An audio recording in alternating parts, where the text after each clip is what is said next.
Herald 1937 में जब देश आजादी की लड़ाई लड़ रहा था, नेहरू जी, उनके साथ साथ पुरुषोत्तम दास टंडन साहब, आचार्य नरेंद्र देव जी जो स्वतंत्रता सेनानी हैं, उनने एक अखबार नेशनल हेरल्ड इंग्लिश का अखबार, नवजीवन हिंदी का अखबार और कौमी एकता हमारा एक और अखबार उनने शुरुआत की, क्योंकि वो एक जनता को एक मैसेज देना चाहते थे, जनता की आवाज स्वतंत्रता के लिए उठाना चाहते थे, और उसको अंग्रेजों ने बैन भी कर दिया। उसकी वहां से शुरुआत होती है और उस अखबार को चलते चलते उसने पूरा अंग्रेजों के खिलाफ इस देश को एक करने में, जो देश के अंदर स्वतंत्रता की जो बात हो रही है, स्वतंत्रता के लिए जो लड़ाई लड़ी जा रही है, उसके लिए उसने पूरे देश के अंदर प्रचार करा। 1945 के अंदर वो बैन, 1945 तक वो बैन रहा अखबार। और ये जो अखबार था, ये तीनों जो अखबार थे, AJL एसोसिएट जर्नल लिमिटेड, एक कंपनी द्वारा 1937 में इसकी स्थापना हुई थी, इस कंपनी की। और आज इसके ऊपर बहुत सारी चर्चाएं हो रही हैं, लेकिन मैं आपके माध्यम से आपके सामने बताना चाहता हूं कि इसकी पूरी हकीकत, कहां से इसकी शुरुआत हुई है और कहां तक आज का समय आज सामने आया है। तो इसके ऊपर AJL के पास 6 प्रॉपर्टीज हैं, पंचकुला में, दिल्ली में, मुंबई में, लखनऊ में, पटना में और इंदौर में। सिर्फ लखनऊ की प्रॉपर्टी के अलावा जितनी भी प्रॉपर्टीज हैं वो लीज की प्रॉपर्टीज हैं, उसको आप बेचान नहीं करना सकते हैं, उसके ऊपर आप कंस्ट्रक्शन नहीं कर सकते, सिर्फ लीज, अखबार चलाने के लिए लीज की मिली हुई है प्रॉपर्टी 1937 से। उसके साथ साथ मैं ये भी निवेदन करना चाहूंगा कि AJL के अंदर लगभग 700 लोग जो हैं वो उसके स्टेक होल्डर्स हैं, उसके शेयर होल्डर्स हैं।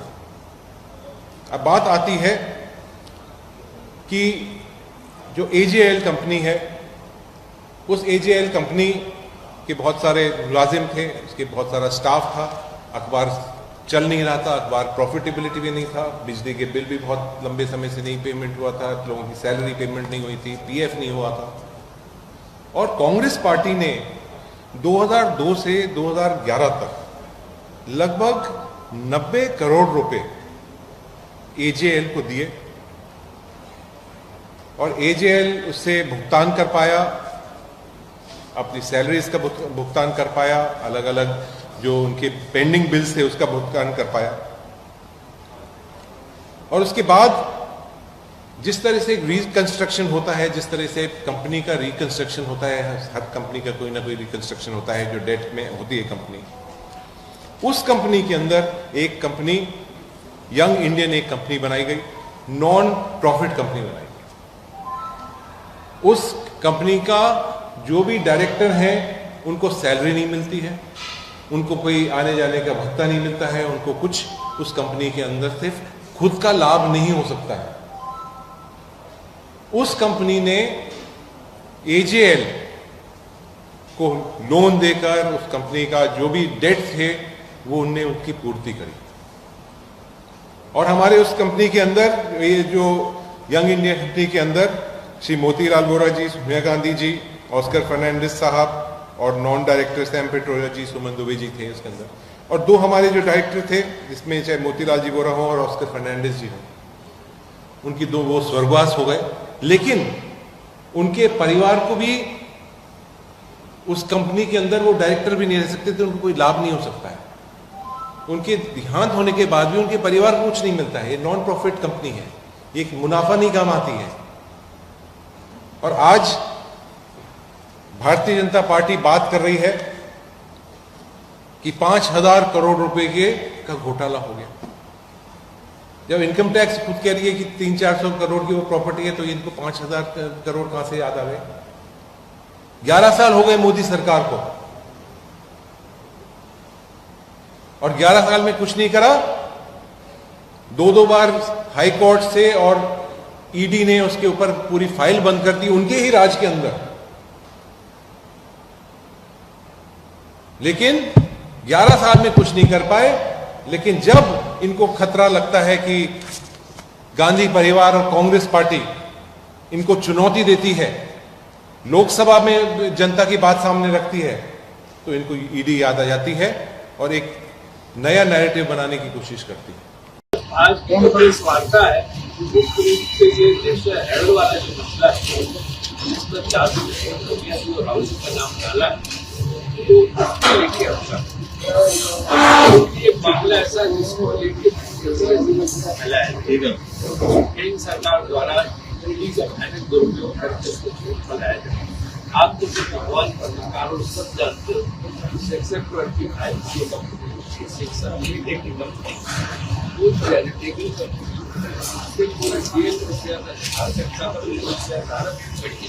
ना कोई फायदा ले सकता। इसके बाद भी कहते हैं किसी ने जो है बड़ी लॉटरी की है और पैसा निकालने को दे सके, लेकिन पैसा निकालने को दे सके जब निकाली कोई कानून नहीं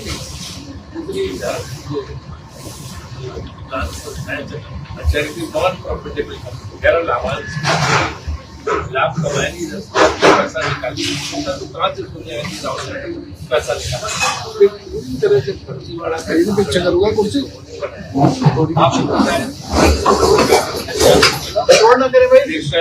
नौजीवन कौमी आवास योजना जो है और फिर वो उसको विस्तार किया गया। उसी की जगह 5 जगह 5 शहरों में उस जमाने में जो है जमीन आवंटित की थी प्रिंटिंग प्रेस लगाने के लिए फर्ज दफ्तर बनाने। उस जमीन में 5 जमीनें ऐसी थी जो लीज पे जिनको कोई बेच नहीं सकता है, कोई से फायदा नहीं है। और एक जमीन से फ्री लीज होल्डर जो बोलते हैं वो थी लखनऊ वाली। तो वो 5 जमीनों से भी क्या फायदा कोई ले सकता है? न उन्हें आप बेच सकते हो ना कुछ कर सकते हो। तो ये पूरी तरह से कानून के हिसाब से जो तथ्य है उनमें स्पष्ट है कि पूरी तरह से ये फर्जीवाड़ा केस है। न कोई रुपया निकाल सकता, न जमीनों को बेच सकता। तो फिर कहाँ से जो है उन्होंने फायदा ले लिया? निकलने का भी फायदा नहीं लिया। तो सोनिया गांधी राहुल गांधी ना कभी निकाला ना निकाल सकते, बल्कि जो पैसा इसलिए यंग इंडिया बना के किए तो उसी पे भारी कर्ज हो गया था।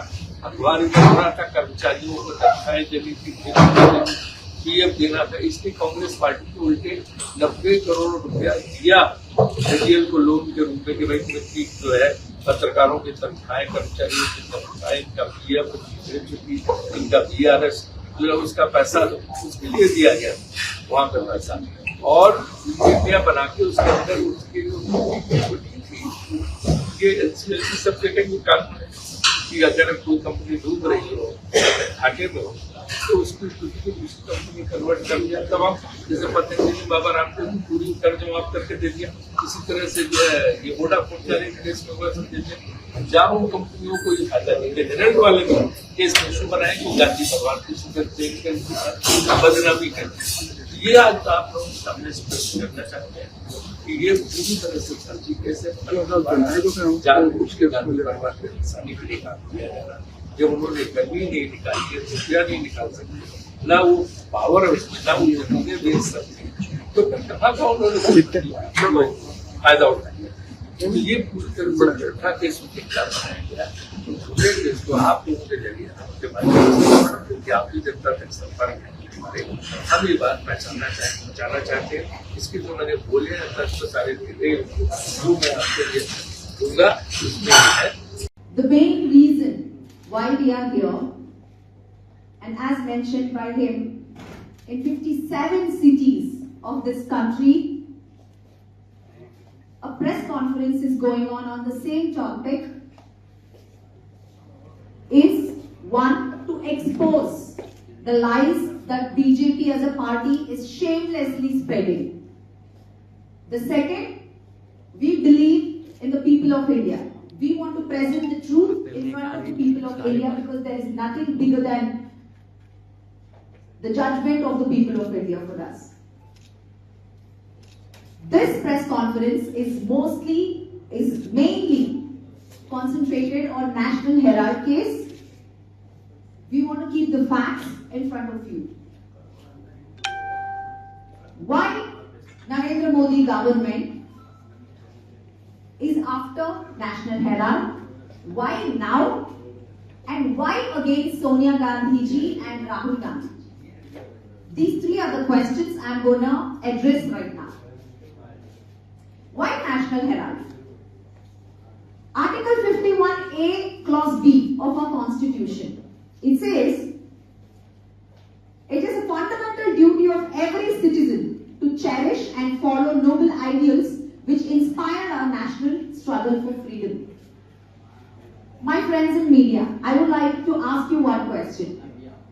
Can BJP even mention any of the national struggle participation from their side or their parental body RSS? Can they be proud of their contribution to our freedom struggle? No. The history of freedom struggle threatens them because it exposes their cowardice and betrayal against the people of India. Why National Herald? Because National Herald paper is a heritage.